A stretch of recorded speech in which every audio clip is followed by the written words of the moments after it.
5000 साल से जारी और सारी आबे जमजम। खाना काबा से सिर्फ 20 मीटर दूर जमजम का ये कुआं कुराए अर्ज पर पानी का सबसे पुराना चश्मा करार दिया जाता है। जैसा कि तारीखी रवायात में बयान किया जाता है कि जमजम का ये चश्मा हजरत इब्राहीम अलैहिस्सलाम के फर्जंद हजरत इस्माइल अलैहिस्सलाम के एड़ियां रगड़ने की वजह से फूटा। आज तक की तहकीकात से पता चलता है कि कोई चश्मा 60-70 साल से ज्यादा अरसा तक जारी नहीं रहता, मगर हजरत इब्राहीम अलैहिस्सलाम को आज से 5000 साल कबल अल्लाह की तरफ से ये हुक्म दिया गया कि वो अपनी बीवी हाजरा और बेटे इस्माइल अलैहिस्सलाम को मक्का की बेआबोगया वादी में छोड़ दें। पानी का ये कुआं 30 मीटर गहरा है, जिसमें पानी की सतह ज्यादा से ज्यादा 18.5 लीटर और कम से कम 11 लीटर बताई जाती है।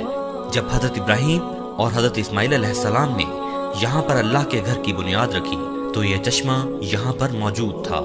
तब से लेकर आज तक जमजम का ये चश्मा यहाँ मौजूद है और पानी की रवानी भी बदस्तूर जारी है। हर साल लाखों आज़मीन हज व उम्रा यहाँ से अपने साथ आबे जमजम के छोटे बड़े लाखों केन भर के ले जाते हैं।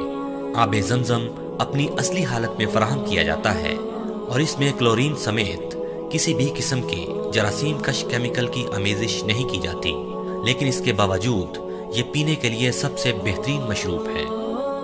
कुछ साल कबल ब्रिटिश फूड स्टैंडर्ड एजेंसी ने दावा किया था कि जमजम के पानी में खतरनाक हद तक आर्सेनिक मौजूद है और इंसानी सेहत के लिए शदीद खतरनाक है।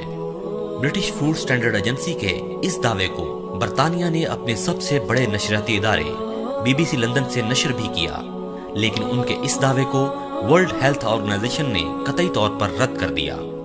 सऊदी जियोलॉजिकल सर्वे के प्रेसिडेंट ज़ुहैर नवाब का कहना है कि आबे जमजम का हर 4 घंटे बाद मक्कातुल मुकर्रमा में कायम जदीद तिब्बी लेबोरेटरी में हर लिहाज से मुआयना किया जाता है। आबे जमजम की कीमियाई तहकीकात और तिब्बी मुताले से मालूम हुआ है कि इसमें वो अज्जा शामिल हैं जो मैदा, जिगर, आंतों और बिलखसूस गुर्दों के लिए मुफीद हैं।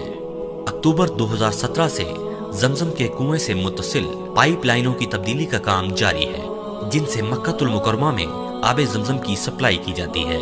सऊदी हुक्काम का कहना है कि जमजम के कुएं की तामीर नौ का ये अमल हज 2018 से पहले मुकम्मल कर लिया जाएगा।